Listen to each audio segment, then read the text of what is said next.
பொதுவா ஒரு 100க்கும் மேற்பட்டோர் பாதிக்கப்பட்ட ஒரு நிகழ்வு, ஒரு துயர சம்பவம். அப்ப நம்ம நாட்டு மக்களுக்கு எந்த இடங்கள்ல தவறு இருக்குங்கிறது சொல்ல வேண்டிய கடமை பத்திரிகைட்டையும் தொலைக்காட்சிகிட்டே இருக்கு. இப்ப நீங்க எல்லாரும் அந்த இடத்துல லைவ் வச்சிருக்கும் போது ஜெனரேட்டர் ரூம்ல போய் யார் ஆஃப் பண்ணிருப்பா? அந்த இடங்கள்ல நடக்கக்கூடிய இடங்கள்ல அப்படி இருக்கக்கூடிய ஒரு 10,000 பேரோ இல்ல 15,000 பேரோ 20,000 பேரோ 25,000 பேரோ இருக்கட்டும், அவ்வளவு பெரிய கூட்டங்களுக்குள்ள போய் நீங்க சொல்ற மாதிரி ஒருத்தரோ 5 பேரோ 10 பேரோ போய் அது மாதிரி ஒரு அசாதாரண சூழ்நிலை உருவாக்க முடியுமா? பிராக்டிகலா யோசிச்சு பாருங்க.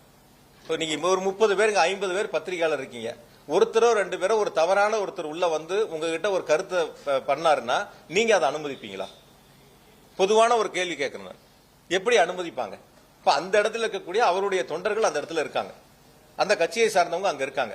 யார் அந்த இடங்கள்ல அது போன்ற ஒரு விஷமத்தனமான பிரச்சனையில ஈடுபடுறாங்களோ அப்ப அவங்க அந்த இடத்துல கேட்பாங்கல்ல, அந்த இடத்துல இருப்பாங்கல்ல.